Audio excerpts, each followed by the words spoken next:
Coach, you sort of talked about it a little bit yesterday, but how much do you feel like offensively, defensively for you guys, you're preparing for two different offenses just with maybe Brady concepts and Arians concept? Yeah, look, I think it's a good question. It's one of the things that can happen sometimes to start a season when you have staff changes. In this case, you have a quarterback change, and look, someone with Tom's experience, certainly there's going to be plays he's comfortable with that he's run in New England. The question is just how much are we looking at, and we're going to have to adjust and be prepared for those formations that we've seen on film. I know we've looked at both sets of teams relative to the preparation and the cut-ups.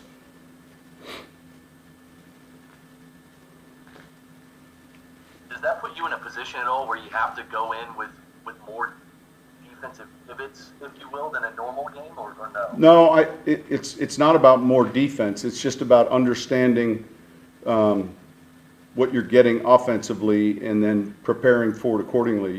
There's a handful of nuances, but I think it doesn't require additional defense. There's certain elements to how we want to play and play in this game, but the ability to just recognize formations and play types based on the formations would be that challenge. Does it feel that way every season, or does it feel that way even more so this season without a preseason to base some concepts on? Yeah, look, this is a little uniquely different. Typically in the preseason, your first game of the season, there's always going to be some changes and wrinkles that teams have, and you've got to adjust to. This is more philosophical relative to the quarterback, and so I would say this is a little different than normal. Sean, with the practice squad rules and the ability to protect some guys, how come you guys didn't do that? Yeah, look, a number of teams didn't. We were one of them, and we just chose to go that route.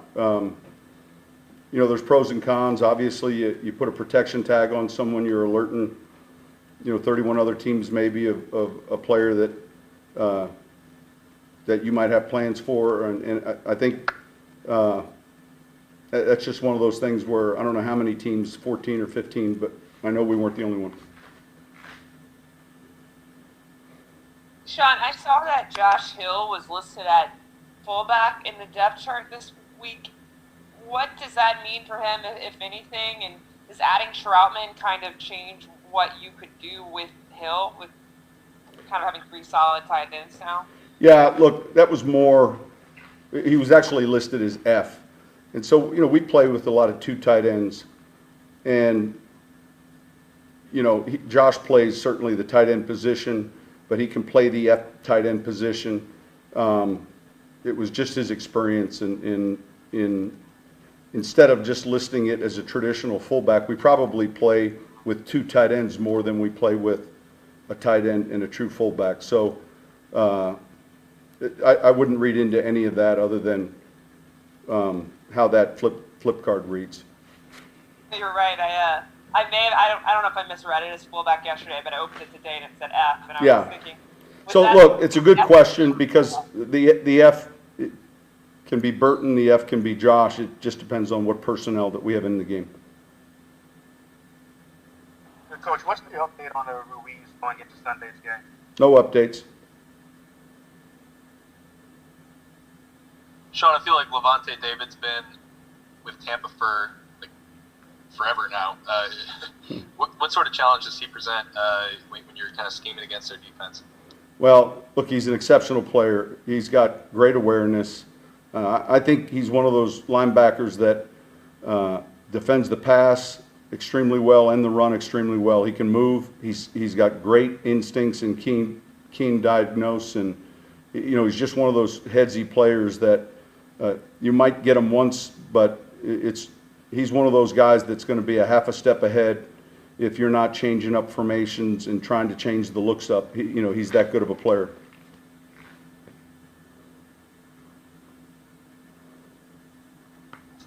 talked about their front seven earlier this week, but specifically the two bookends they have with Pierre-Paul and Shaq Barrett.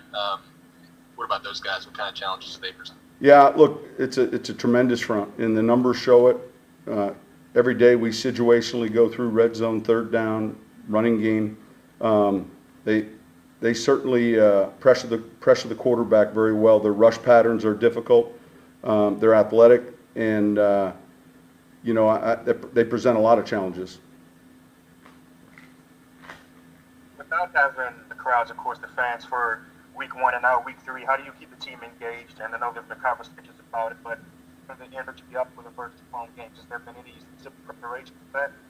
No, look, we've been there twice. I haven't heard any news relative to week 3, but we've been there and practiced with the exact environment we're going to have Sunday last week. And like I said before, I mean, it'll be different for everyone, and we'll get adjusted to it, and pretty soon you're playing. So, yeah, would we like to have our home crowd? I think it's one of the better, home environments there is in sport, and but that's just the way it is right now. I know it's that way for week 1. Pardon? Mayor Cantrell said for week 3 also.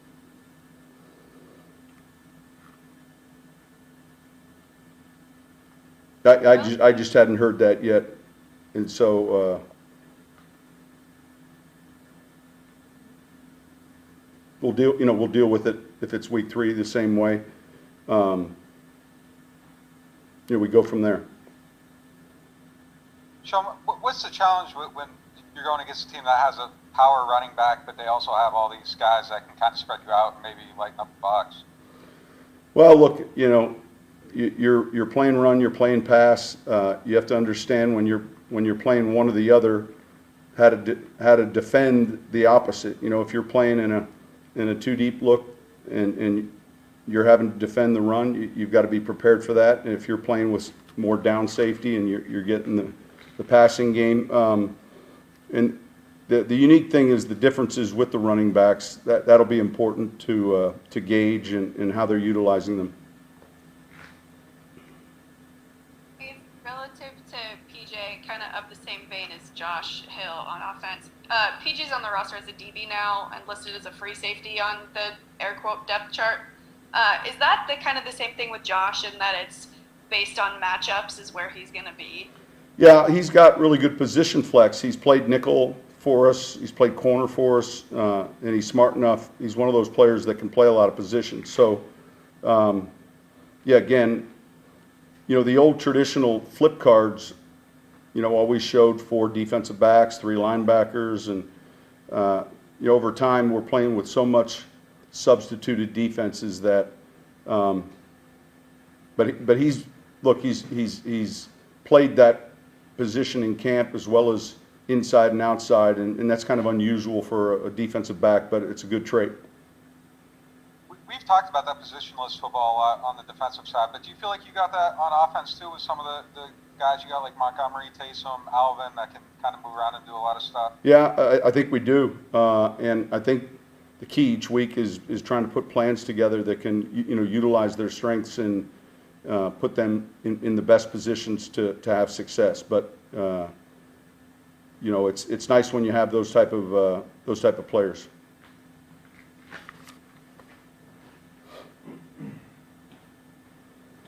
Do we have Travis to blame for the week 3 decision? Is that the deal? I made that joke, actually. I said if they don't have fans in week 3, it's all going to be Travis' fault. I didn't hear it, but that's who we'll blame. Yeah, that press conference was right before practice. Oh, is that right? Yeah. No fans for week 3, and then no idea after that. Sean, I'm curious if you had caught any of the Chiefs-Texans game last night, and if you did, maybe if there was a moment at all of self-reflection where you felt like, man, we've been through a lot just as a league over the last several months to get to this point. Was there any self-reflection, like, I'm glad to see football on the TV and we kind of made it to this point at least? Look, I'm sure I would have felt that way our Thursdays are really spent on a lot of red zone, a lot of goal line, short yardage. So periodically, when you're taking a quick break, you get a score update, but not enough to watch the game really like you're discussing.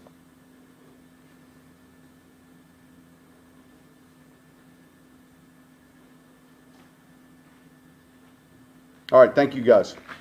Thanks, Coach. Thank you.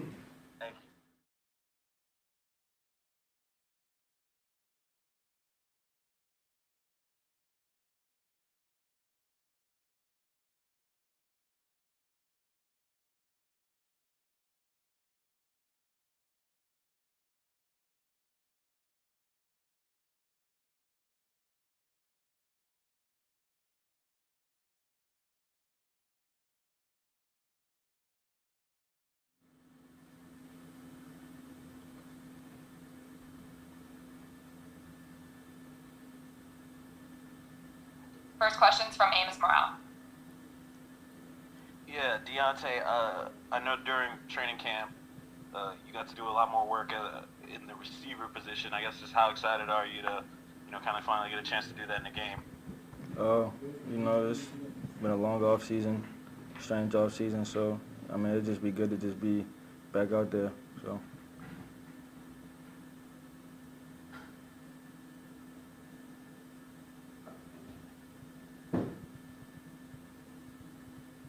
Next one's from Amy Just. Yeah, last year, I know we've talked about the preseason a lot, but just how much will special teams, all of the units, in, I guess, your opinion, be affected just by how y'all haven't had as many potential opportunities for live reps in those situations? It's an unfortunate situation, but the good thing is all 32 teams had to deal with the same thing. So, it sucks not being able to have preseason, not being able to go out there and rep it live against somebody else. But, we've been working on it a lot, and just got to make sure that we go out there and do what we know we can do. Next question's from Luke Johnson. Deonte, how much of your off season was spent training specifically for receiver and improving there, getting to the point where you can be kind of counted on there? All of it, really. That was really my main focus going into the off season, just trying to make myself better at the receiver position so that I could take more reps on offense. So I guess specifically when you're doing that, what are you focusing on? Is it like route running? Is it technique stuff? Everything, techniques, route running, everything. Next question's from Amy Just. Yeah, now that you have worked on that, through training camp, I guess how much are you looking forward to being a part of just that versatile offense and not knowing what to expect from all of the guys that you have back there? Yeah, we got a talented group of guys, a lot of weapons on offense, so to be considered part of it, it's an honor, and I just can't wait to see what we do. Next one's from Amos Morale. In a game like this where there's so much uncertainty on what the offense is going to be doing from the other team, has special teams been something that the coaches maybe stressed a little bit more, that like those yards are going to be really important? I think that's why this organization has been so good. Special teams is a big part of the game, and we harp that. We've been harping it since I've been here last year. So there's no really big emphasis because we preach it so much. Next question's from Nick Underhill. Did you work with someone this offseason, like a trainer, like on the receiver stuff? Yeah, I had a trainer back at home that was pretty well known in my city, so I worked with him. Can you say who it was? His name's PJ.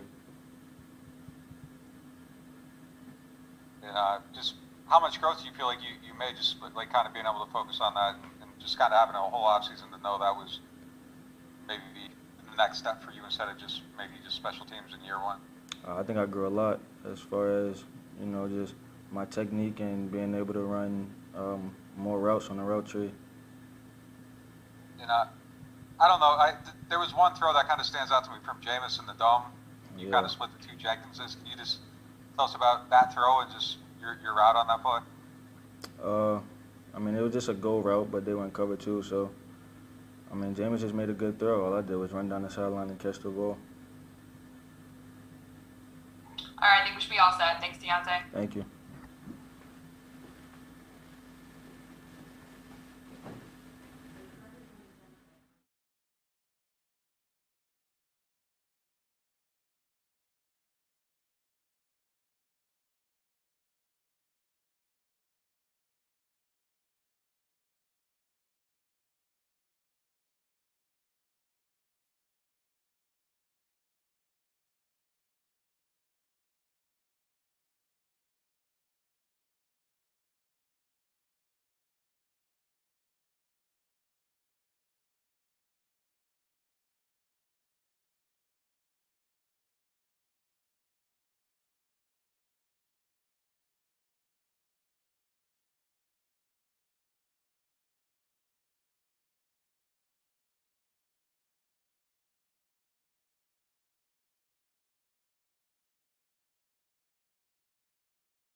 JD, you want to start? Or here we go. Rod Walker. Let's go. Hey, Jared, we just talked to DeMario and Teron about this, but just want to get your thoughts on the social justice campaign on Say Her Name and just how important that is for this team and why it's important. I think it's important for the world to recognize that equality is a big issue and not everybody having that equality. So I think it's important to raise awareness just so you can get out and encourage change, encourage people to vote, encourage change in laws and in legislation that's going to affect all men and all people and all creeds that live in this country.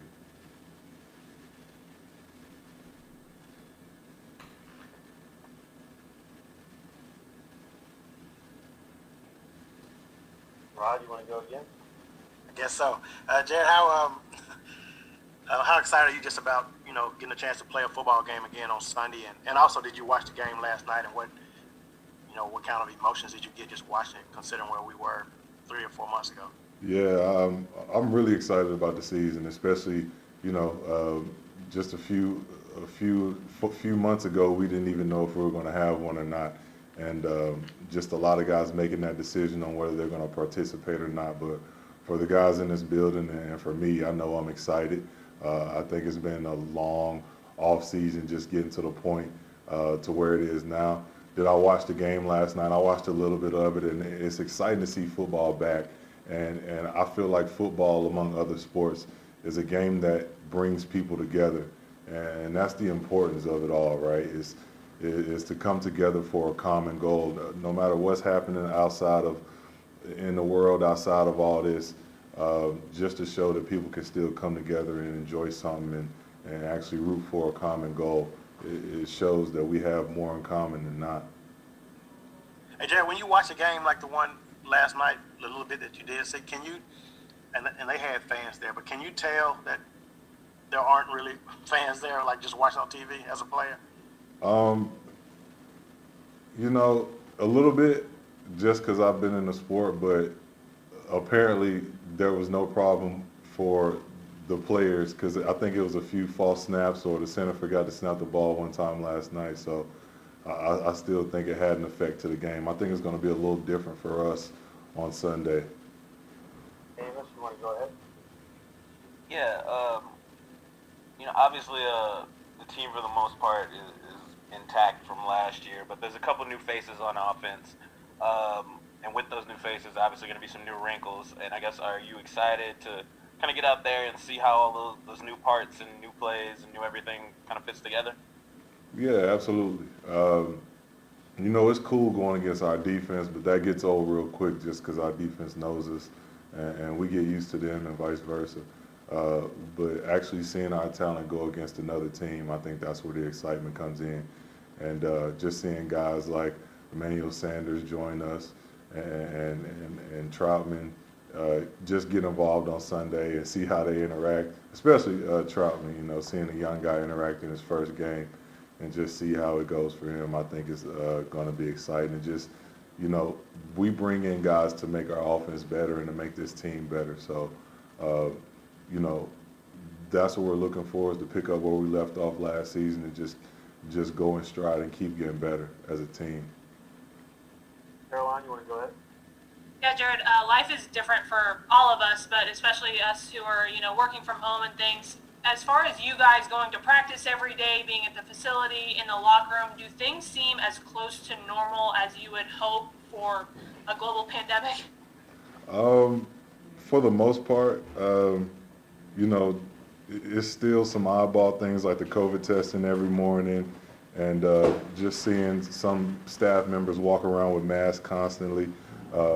But inside the building, things are as normal as possible. Now, there are some aspects of it that are completely different, and just in terms of protocol of outside sources, like if you have a massage person, if you have a stretch person, or if you have a third party that you deal with outside the building that you get work or body work done, you have to be cautious in every step that you do, because you don't want to be one of those guys that are that brings something back into the building that's not supposed to be here now.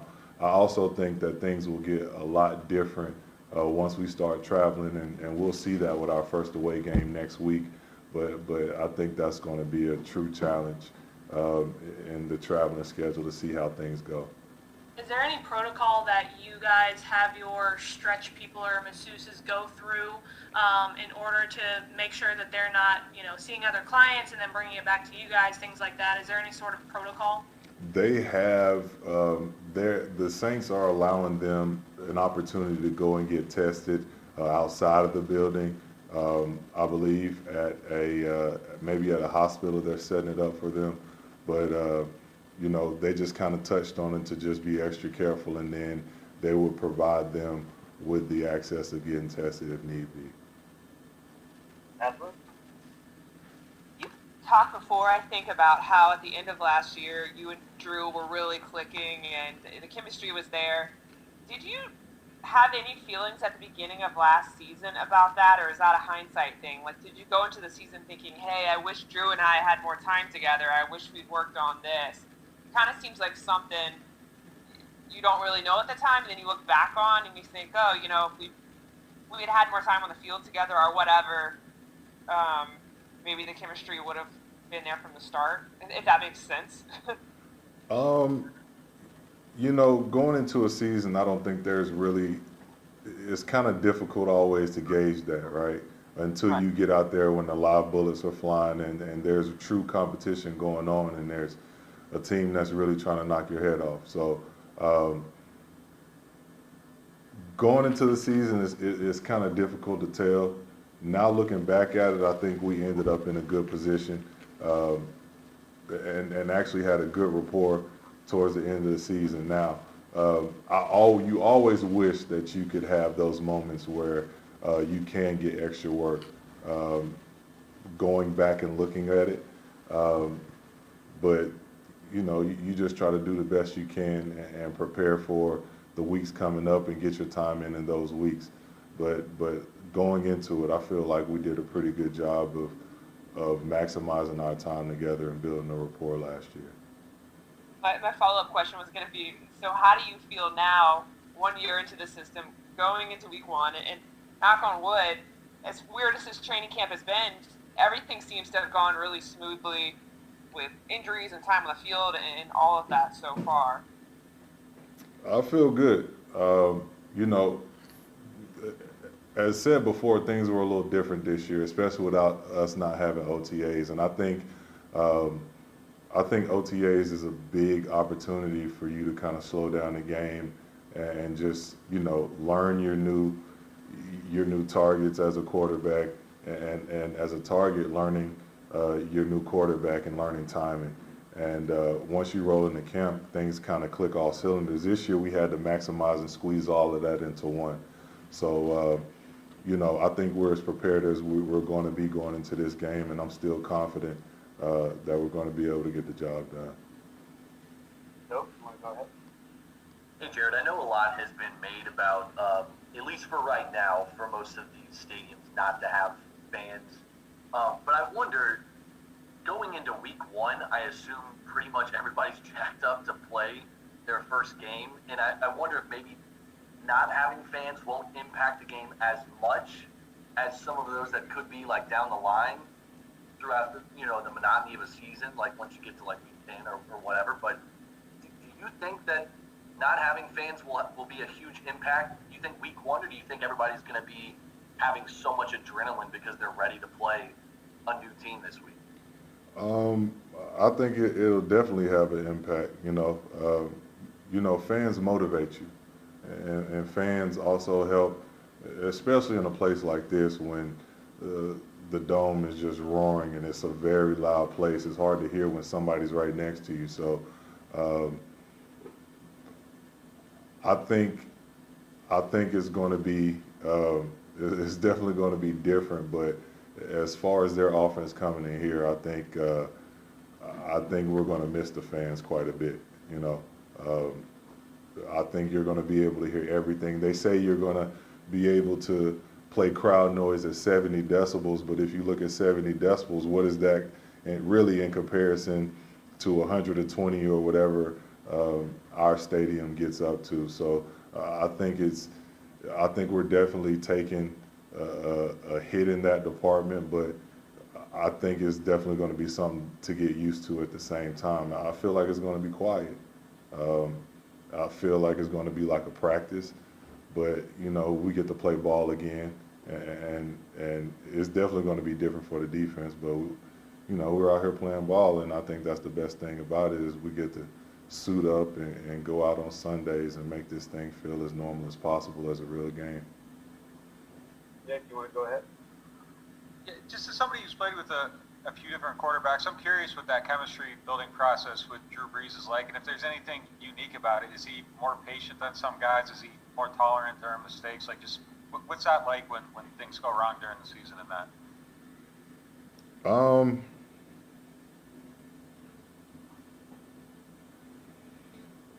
Drew is patient. Drew is probably as patient as any quarterback that I've ever played with in terms of, just the preparation and talking things out. He explains things well. He really doesn't get up in arms if you mess it up. Now, on Sundays, it's different, right? I think it's a little bit more intense. You see a little bit more intense, Drew, just because on Sundays we're all expected to be as perfect as we can be, and we're held to a higher standard on Sundays. So, I feel like Drew makes your job as easy as possible, and that's what makes him one of the best quarterbacks in this league. He makes your job easy. He goes out and he handles the checks. He communicates with you, and he actually talks it out on how things are supposed to be. A lot of times when he gets mad, it's at himself. He's not really getting mad at you too much. So his communication style is probably superb and A1 in comparison to most quarterbacks.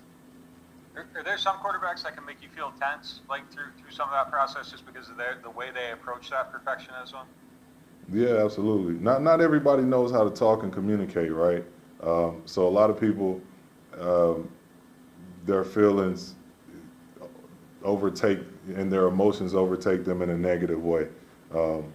But Drew does a great job of staying level-headed and just, if there's a mistake, he's always like, on to the next play.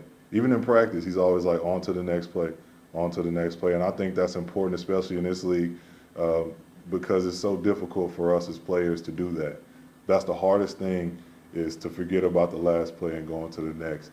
And I think Drew does a good job of just pushing that in people's brains is, hey, we still got a game to play.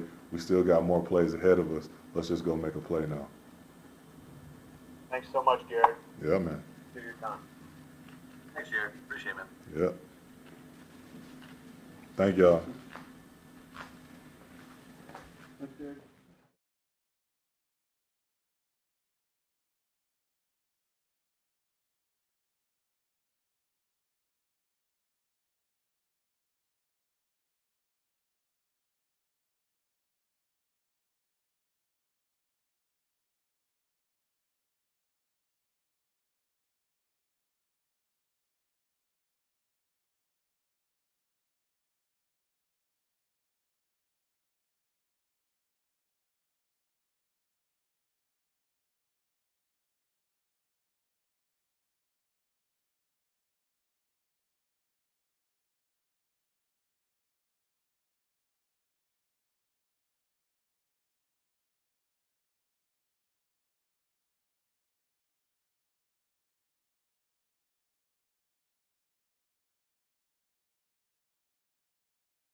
anybody.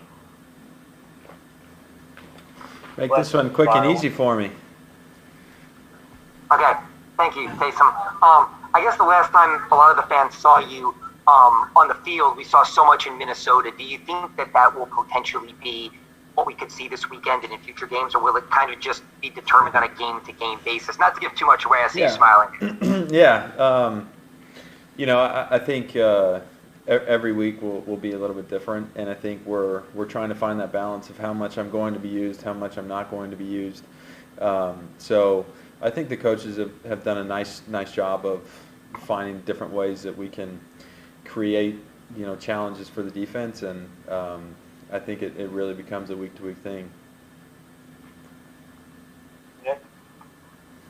Yeah, I'm just curious, your scouting report on Marquez Callaway, both as a special teamer, and I guess you're in the unique position also to speak on him as a wide receiver from the quarterback perspective. Yeah, I think he obviously had a really good camp, came in and made the roster. I think he was a kid that he has, the raw talent. He's fast. He's got good hands. Everything that you'd want to see from a receiver. But I felt like he had this really competitive nature about himself, which at the end of the day, when you're playing special teams, it's all about competing and winning your matchups, and that's what he was doing. Davis? Yeah, with your unique role on this team, I'm curious, has your mentality or the way you prepare mentally for going into a game changed since you've been here? I think my role has evolved so much since the time I first got here and until the point that I'm at now. So, training camp, I was in this whole mindset that, man, I have the opportunity to really work on myself as a quarterback and being as good as I possibly can, and I still have that mindset week to week, but I'm going to be asked to do different things different weeks. So I do have this mental shift because the reality is so much of the quarterback position is played mentally. Well, now I'm stepping into a role where there's a pretty physical aspect to what I'm going to be asked to do. So that preparation has certainly been different. Nick? Yeah, speaking of roles, you added another one, being a father. Just what's that been like, juggling football with father and probably not sleeping a whole lot? I've got to be honest. I'm still getting plenty of sleep, which means my wife is not. But honestly, it's been some of the best few weeks of my life. My wife and I feel so blessed to have the opportunity to welcome this little guy into our family, and we feel, like I said, very, very blessed. It's been a very special time for my wife and I to do this, and we've had help. Her mother was here, my mother's here now, and so I'm still making sure that I'm staying up to speed on everything I have to do, Saints-wise, but it certainly added a different element of having the opportunity to go home following a day and to see this little guy. Fletcher? Earlier this week, Taysom, Drew told us that, I think he said, quote, "I've got nothing to lose. I'm on borrowed time. I'm just going to let it fly." You spend probably as much, if not more, time with him than anybody. Is he the same, or is there something different that maybe you've picked up on that you've got nothing to lose and he's going to let it fly maybe in a different way this year? It's a good question.